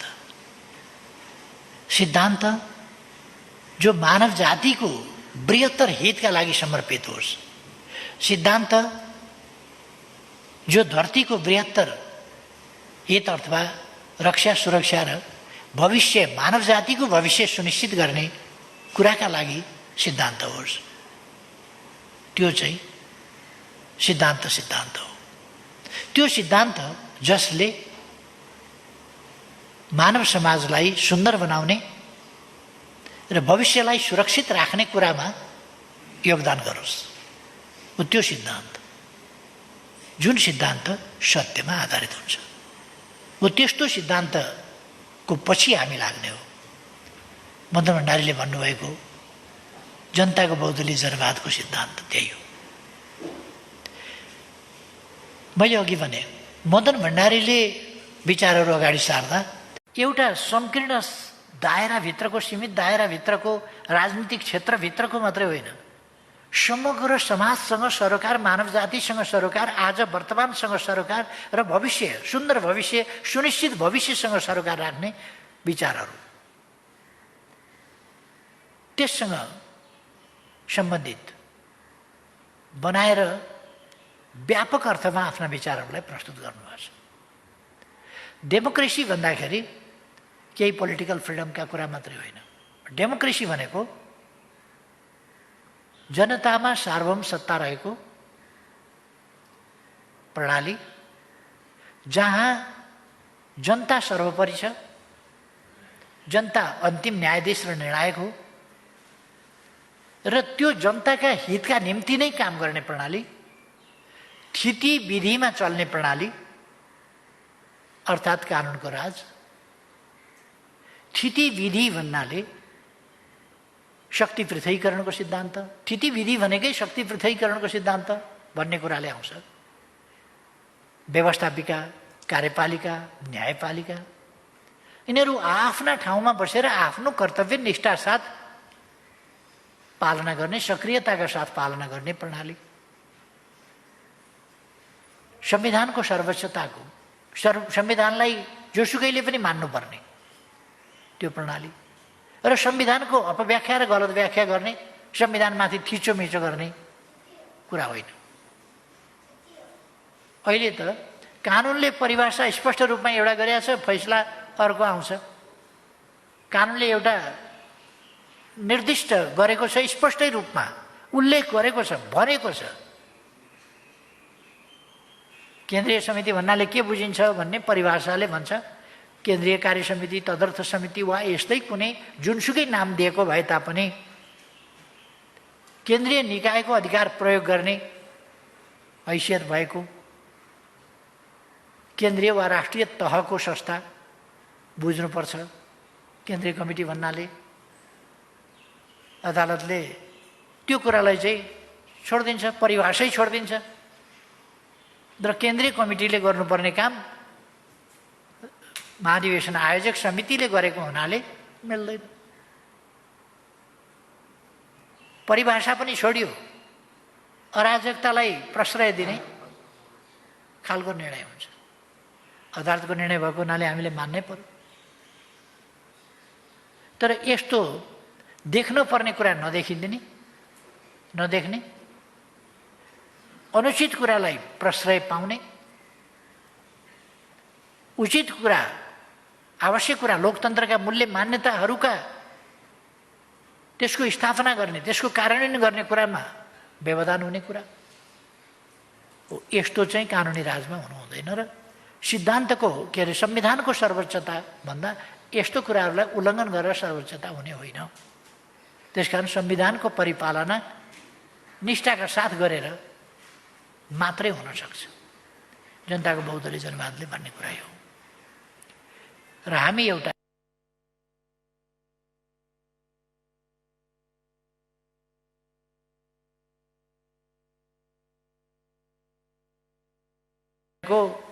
पोलिटिकल फ्रिडम वा प्रेस फ्रिडम वा यस्तै केही फ्रिडमहरूको कुरा मात्रै होइन। यो समग्र लोकतन्त्र भनेको समग्र यस्तो प्रणाली हो, जनप्रणाली। र यस प्रणालीलाई हामीले त्यसको मर्म, त्यसको भावना अनुसार नै बृहत अर्थमा अथवा कम्प्रेहेन्सिभ डेमोक्रेसी हामीले भनेका छौँ। परिपूर्ण लोकतन्त्र, सबै पक्ष समेटेको कम्प्रेहेन्सिभ, परिपूर्ण लोकतन्त्रको रूपमा बुझ्नुपर्छ। आज हामी अलिकति राष्ट्रिय राजनीति अन्योलमा परेको छ। केही पोलिटिकल लिडरहरूका महत्त्वाकांक्षा, कुण्ठा, हतारो जस्ता कुराहरूले राष्ट्रिय राजनीतिलाई वर्ग ल्याएको छ। केहीका वैयक्तिक स्वार्थहरूले संस्थाहरूलाई नै धमिल्याएको छ। यो कुरा नेपाली कांग्रेसले पनि अलिक पछाडि गएर बुझ्छ। नेपाली कांग्रेसले पनि के थाहा पाउनेछ भने शेरबहादुर देवको प्रधानमन्त्री फेरि हुने उत्कट इच्छाले उहाँले लोकतान्त्रिक मार्ग छोडिदिनु भयो। जनताको भरोसा, जनतामाथिको भरोसा छोडिदिनु भयो र केही जाली फटाहरू टिपेर कृत्रिम अलोकतान्त्रिक मार्गबाट प्रधानमन्त्री हुने बाटो समाउनु। पार्लियामेन्टबाट भए हुन्थ्यो, अन्तैबाट हुन खोज्नु। जनतामा गएर भए हुन्थ्यो, जनतामा जाने बाटोलाई अवरोध गरेर अन्तैबाट जनतामा जाने कुरालाई उहाँहरूले कु भन्नुभयो। नेपाली कङ्ग्रेसले यही अहिलेकै जनतामा जाने प्रस्ताव चाहिँ कु हो भने 17 सालको चाहिँ के थियो, लोकतान्त्रिक अभ्यास थियो। नेपाली कङ्ग्रेसले कु भनेको बिर्सिसकेछ। म शेरबहादुर देउबाजीलाई सोध्न चाहन्छु, माघ 19 चाहिँ के थियो? उहाँलाई सत्ता हस्तान्तरण गरेका थियो, लोकतान्त्रिक विधिबाट थियो। एउटा निर्वाचित प्रधानमन्त्रीलाई असंवैधानिक ढङ्गले अपदस्थ गर्ने आश्विन 18 को घटना चाहिँ के थियो? कु थियो कि थिएन? त्यति बेला त कु भन्ने शब्द त उहाँको मुखबाट आउने हिम्मत त भएन। त्यति बेला त उहाँले कु भन्न सक्नु भएन त। आश्विन 18 निर्वाचित प्रधानमन्त्रीलाई अपदस्थ गरेर अध्यक्ष कि के अरे अध्यक्ष भएको हुनाले हटाइदिए।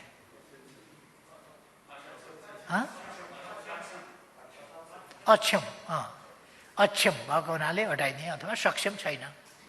त्यसकारण जननिर्वाचित प्रधानमन्त्री सक्षम छ कि छैन भन्ने निर्णय गर्ने एउटा आर्टिफिसियल्ली बनेको तथाकथित गद्दीमा बस्ने व्यक्तिको काम होइन त्यो। त्यो जनताको काम हो, अक्षम छ कि सक्षम छ भन्ने। त्यति बेला त उहाँले कु भन्न त सक्नु भएन। अनि अहिले जनताका बीचमा जाने संवैधानिक कुरा गर्दा चाहिँ कु भनेको छ, प्रतिगमन भनेको छ। प्रचण्डको भाषा समेत साप्टी लिएर साप्टी मात्रै होइन कि उहाँले त अब त्यो त आफ्नै बनाइसक्नु हो। प्रचण्डको भाषा शैलीलाई आफ्नै बनाइसक्नु। दया लाग्छ, एउटा लोकतान्त्रिक आन्दोलनमा योगदानको इतिहास भएको पार्टी यस ढङ्गले प्रचण्डपन्थी भएको देखेर अचम्म लाग्छ। यो नहुनु पर्ने हो। खैर, जननेता मदन भण्डारीले एकछिनको स्वार्थका लागि, वैयक्तिक वा निजी स्वार्थका लागि होइन, दूरगामी दीर्घकालीन राष्ट्रिय हित र जनहितका प्रश्नमा अडिग रहेर अगाडि बढ्ने त्यो मार्ग प्रशस्त गर्नु। राष्ट्रिय स्तरमा, अन्तर्राष्ट्रिय स्तरमा त्यति बेला डिफेन्सिभ बनेको कम्युनिस्ट मुभमेन्टलाई कसरी विरोधीहरूको प्रहारलाई निस्तेज पार्दै कसरी अगाडि बढ्न सकिन्छ। दोस्रो, तेस्रो, सिङ्गो डेमोक्रेटिक मुभमेन्ट अथवा पोलिटिकल मुभमेन्ट अथवा पोलिटिकल सिस्टम सम्बन्धी विवाद चिन्तन यो निरन्तर चल्ने कुरा हो। यो कस्तो हुनुपर्छ, कस्तो सिस्टम हुनुपर्छ र त्यसमा कस्ता सिद्धान्त, कुन दर्शन, कस्तो सिद्धान्त कसरी अगाडि जान सक्छ मानव जाति सही बाटोमा सही ढङ्गले, त्यस सम्बन्धमा उहाँले विचार अगाडि सार्नुभयो। यसरी इन्टरनेसनल पोलिटिकल सिस्टमको बारेमा उहाँका ओपिनियन, तत्कालीन शक्ति सन्तुलनको स्थितिमा उहाँका दृष्टिकोण, लेफ्ट मुभमेन्टमा परेको धक्काको सम्बन्धमा त्यसबाट कसरी अगाडि जाने सन्दर्भमा उहाँका दृष्टिकोण, राष्ट्रिय राजनीतिलाई राजनीतिक, आर्थिक, सामाजिक, सांस्कृतिक हिसाबले कसरी अगाडि बढाउन सकिन्छ तत्सम्बन्धी उहाँका दृष्टिकोण, यी समग्र दृष्टिकोणहरूको समष्टि भन्ने हो भने जनताको बहुदलीय जनवाद हो। यसभित्र एउटा दार्शनिक पक्ष छ, एउटा सैद्धान्तिक पक्ष छ, एउटा वैचारिक पक्ष छ र यसभित्र राष्ट्रिय राजनीति छ र अन्तर्राष्ट्रिय दृष्टिकोण छ। तसर्थ यस सम्बन्धमा हामी के ढुक्क हुन सक्छौँ भने ढुक्क हुन सक्छौँ कि यो सही छ। मार्क्सवाद पढ्दै नपढेका केही बुद्धिजीवीहरू अरू जेसुकै भए पनि मार्क्सवादसँग चाहिँ सहमत हुन सकिन्न, मार्क्सवाद चाहिँ मान्दिनँ भन्छन्। नखाएको फलको स्वाद मन परेन भने जस्तै हो। मार्क्सवादको बारेमा जानकारी नहुने अनि मार्क्सवाद चाहिँ ठिक छैन भन्ने। पहिले मार्क्सवाद बुझ्नु पर्यो के हो। आग्रहहीन ढङ्गले वैचारिक बहस चलाउँदा आग्रहहीन ढङ्गले चल्न सक्नु पर्यो। त्यसकारण आज जननेता मदन भण्डारीको 70औं यस जन्म जयन्तीको सन्दर्भमा म त्यही सबैमा आग्रह गर्न चाहन्छु। देशलाई यति बेला कोभिड-19 का विरुद्ध लड्न राष्ट्रिय मेलमिलाप, सहयोग, सहयात्रा चाहिएको छ। सहमति र सहयात्राका साथ, आधारभूत अन्डरस्ट्यान्डिङका साथ प्रतिस्पर्धा गरौँ स्वस्थ ढङ्गले, तर आधारभूत अन्डरस्ट्यान्डिङ चाहिँ हुनु पर्यो। त्यसका साथ अगाडि बढ्न यो कोभिडको परिस्थितिले पनि हामीलाई माग गरेको छ। एउटा लोकतन्त्र हामीले सुदृढ गर्नुपर्ने छ। हामीले ठुलो बलिदान दिएर ल्याएको परिपाटी हो। एकछिन एउटा मान्छेको आकाङ्क्षा, अर्कोको कुण्ठा, अर्काको वैरभाव, अर्काको महत्त्वाकांक्षा जस्ता कुराहरूको बाट ग्रस्त बनाएर, तिनीहरूबाट आक्रान्त बनाएर लोकतन्त्रलाई खतरामा पर्न दिनु हुँदैन। त्यसका लागि राष्ट्रिय समझदारी, राष्ट्रिय सहकार्य आवश्यक छ, समझदारी आवश्यक छ। दोस्रो कुरा यो। तेस्रो कुरा, साम्प्रदायिक विद्वेष जस्ता कुराहरूबाट अनेक ढङ्गले परिचयको राजनीति, पहिचानको राजनीति, के राजनीति भनेर देशलाई अत्यन्तै बिथोल्न खोजियो। त्यो बिथोलेको स्थितिबाट बल्ल बल्ल सम्हालेर हामीले विविधतामा एकता, विविधता हाम्रो सुन्दरता हो भनेर, डाइभर्सिटी यो खराब चिज होइन, डाइभर्सिटी हाम्रो सम्पन्नता हो। यति सानो भूगोलमा सर्वोच्च शिखरदेखि समुद्र सतहभन्दा केही मिटर मात्रै उचाइमा भएको भूभाग, यो डाइभर्सिटी केही किलोमिटरभित्र यस्तो डाइभर्सिटी छ भने अरू जैविक, वनस्पतीय वा अरू प्रकारका डाइभर्सिटी र त्यसै गरेर सामाजिक डाइभर्सिटी पनि त्यस्तै त्यस्तै खालको छ। हाम्रो भाषिक अनेक र हाम्रो समाजको सामाजिक बनोट, यसको इतिहास, यो विभिन्न ठाउँको माइग्रेसनबाट बनेको एउटा समाज, विभिन्न समयका माइग्रेसनहरूबाट यसरी बनेको। त्यो यस्तो समाजका विशेषतालाई हेरेर हामीले यो विविधतामा एकता हुनुपर्छ। म अनेकतामा पनि भन्दिनँ, विविधतामा एकता। अनेकतामा एकता होइन, विविधतामा एकता हो यो। त्यसकारण यो विविधतामा एकता, कतिपयले अनेकतामा एकता भन्ने गरेको छ, त्यस्तो होइन, विविधतामा एकता हो। यो आज हामीलाई चाहिएको छ।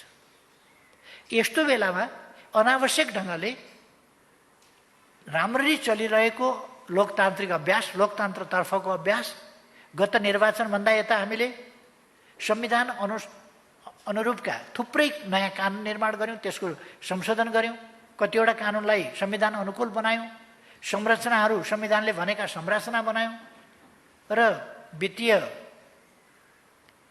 संघीयतालाई पनि हामीले कार्यान्वयन गऱ्यौँ। यसरी अगाडि बढिरहेका ठाउँमा यो सबै कुरालाई बिथोल्ने गरी हाम्रा उपलब्धिहरूका साथ हामी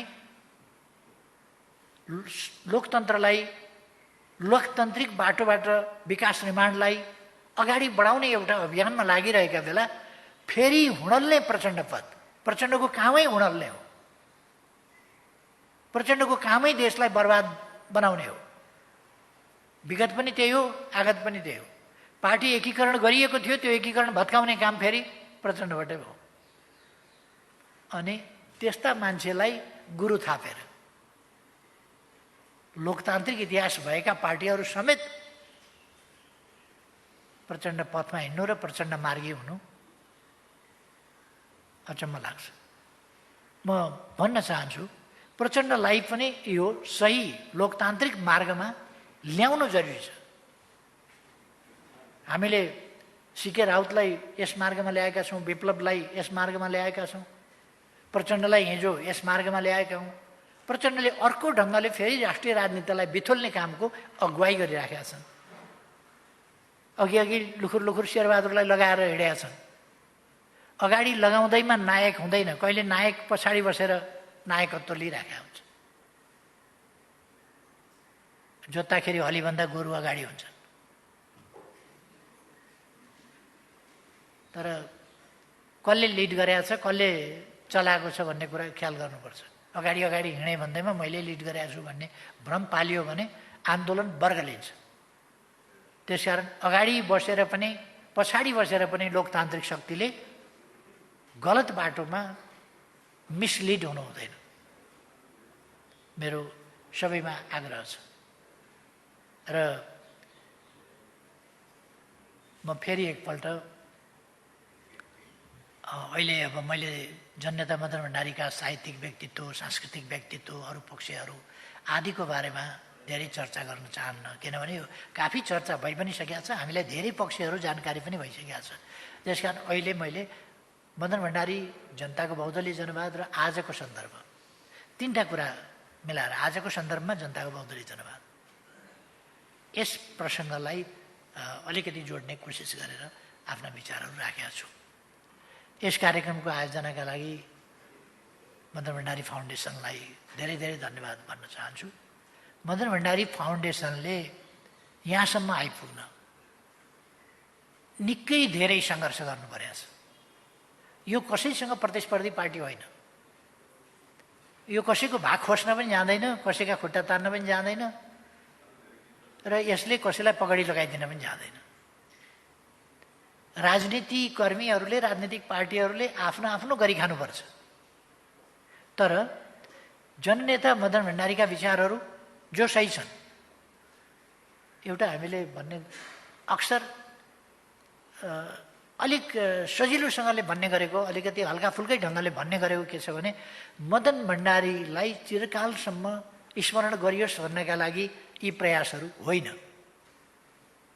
मदन भण्डारी यस्तो व्यक्तित्व हो जसलाई चिरकालसम्म स्मरण गराइरहनु पर्दैन। त्यो उहाँका कामहरू, उहाँका विचारहरूले फर्किकन मार्गदर्शन गरिरहनेछन् समाजलाई, र गलत विचारहरूका विरुद्ध एउटा वैचारिक आन्दोलन, सशक्त आन्दोलन मदन भण्डारीका विचार हुन्। त्यसकारण गलत विचारवालाहरूले पनि मदन भण्डारीको सदैव खण्डन गरिरहनुपर्छ अथवा मदन भण्डारीलाई स्मरण गरिरहनुपर्छ।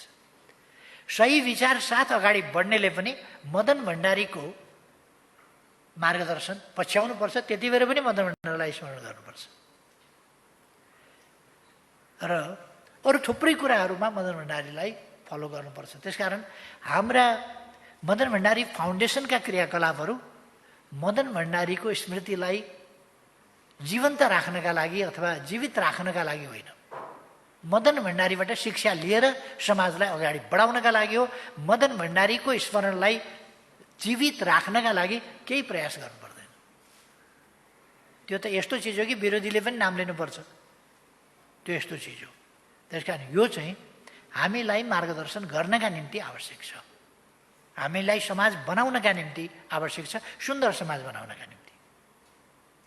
त्यसकारण यो यस पक्षमा चाहिँ हामीले अलिकति जोड दिनुपर्नेछ।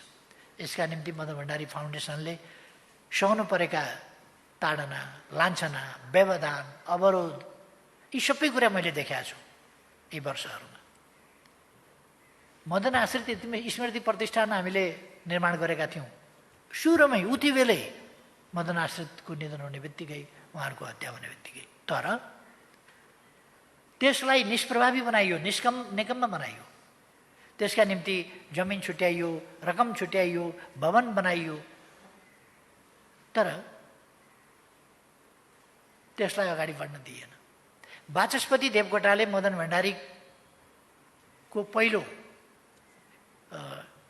सङ्कलित रचना, मदन भण्डारीको सङ्कलित रचना भनेर एउटा पुस्तक छाप्नुभयो। उहाँ मदन आश्रित प्रतिष्ठानको अध्यक्ष हुनुहुन्थ्यो। त्यो पुस्तक निकालेपछि कसले पुस्तक निकाल्नु भनेको थियो, किन जान्ने भएर पुस्तक निकाले भनेर उहाँलाई अध्यक्षबाट हटाइयो। अध्यक्षबाट हटाउने अरू कोही होइन, मिस्टर माधव नेपाल। मिस्टर माधव नेपालले वाचस्पति देवकोटा अहिले पनि हुनुहुन्छ, सोधे हुन्छ उहाँलाई। पुस्तक प्रकाशन गरेको हुनाले हटाइयो। दासढुङ्गामा दुर्घटना परेको जीप त्यो सङ्ग्रहालयमा राखौँ जस्ताको तस्तै भनिएको थियो। तर त्यो जस्ताको तस्तै राख्दाखेरि एउटा इतिहास रहला भन्ने डरले त्यसलाई हतार हतार वर्कसपमा पठाइएछ र पेन्टिङ गराएर चढ्ने कुदाउने पो गर्न थालिएछ। हामीले थाहा पाउँदाखेरि त अस्ति नै गाडी एकजना के भुषाल वन्दना भुषाल हो क्यार, उनले गएर आफ्नो स्कुटर लगेर कुन नेतालाई गाडी नभएर सवारी साधन नपाएर यो सङ्ग्रहालयमा राख्ने गाडी मर्मत गरेर कुदाउनु परेको हो, उहाँलाई यो मेरो स्कुटरको चाबी दिन्छु म, यसैमा चढेर हिँड्नु। तर त्यो गाडी चाहिँ सङ्ग्रहालयमा होस् भनेर वन्दना भुषालले साँचो जिम्मा लाउन खोज्नुभयो। साँचो जिम्मा लिन त्यहाँ कोही पनि तयार भएन। तर गाडी चाहिँ मर्मत गरेर चलाउन थालिएको थियो। त्यो गर्ने मध्ये एकाध मान्छेहरू माधव नेपालकै नेतृत्वमा परिचालित भएका मान्छेहरू नै हुन् यस्ता खालका कामहरू गर्ने। वाचस्पति देवकोटालाई त्यहाँबाट हटाइयो नै। जे होस्, मदन भण्डारी सम्बन्धित त्यो एटिट्युड जननेता मदन भण्डारीका नाउँमा राखिएको यो स्थापना गरिएको यो मदन भण्डारी फाउन्डेसन, यसले अनेक प्रताडना, यो स्मृति दिवस मनाउन नपाउने, 14 गते जन्म जयन्ती मनाउन नपाउने, कुनै रचना छलफल केही गर्न नपाउने, यस प्रकारको रवैया, उहाँको विचारको श्रेष्ठताको चर्चा गर्न नपाइने र विचारहीन मान्छेको भजमन गोविन्दम जस्तो एक तारे बजाएर भजन गाइदिनु पर्ने जोसँग विचार शून्य छ, विचार छँदै छैन, त्यस्ताको चाहिँ टेन्डेङ टेन्डेङ माधवम माधवम माधवम माधवम गाउनु पर्ने। त्यो नसक्ने भएपछि त्यो नेतृत्व विरोधी हुने। यो सिलसिलासँग जुधेर फाउन्डेसन आयो र फाउन्डेसनलाई जीवित राख्न, फाउन्डेसनलाई क्रियाशील बनाउन, अगाडि लान कृतसङ्कल्पित भएर अगाडि बढ्नुभएका युवा पङ्क्तिका साथीहरूलाई म विशेष धन्यवाद भन्न चाहन्छु।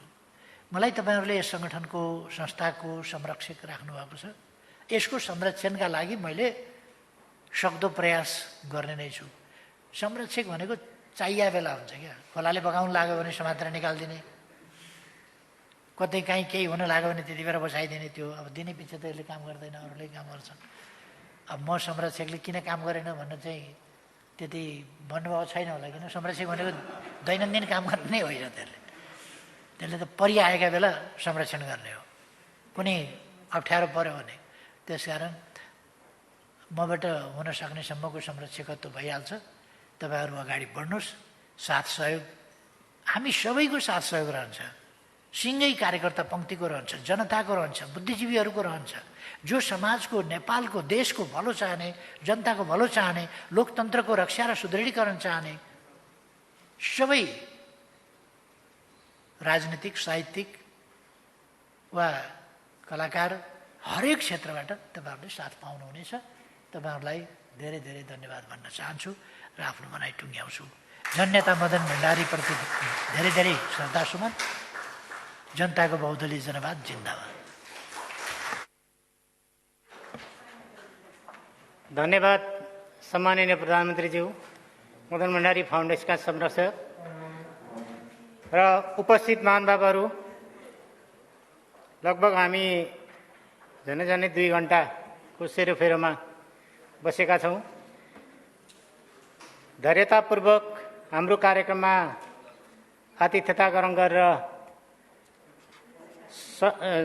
कार्यक्रमको शोभा बढाइदिनु भएकोमा सम्माननीय प्रधानमन्त्रीज्यूलाई हार्दिक धन्यवाद ज्ञापन गर्दछु र उपस्थित सम्पूर्ण जनसमुदायहरूलाई धन्यवाद ज्ञापन गर्दै सभापतिज्यूको आज्ञाले आजको सभालाई यहीँ विसर्जन गर्ने अनुमति चाहन्छु र बाहिर अलिकति चियाको व्यवस्था होला, त्यसका लागि साथीहरूलाई चिया ग्रहण गरिदिनु हुन पनि हार्दिक अनुरोध गर्दछु।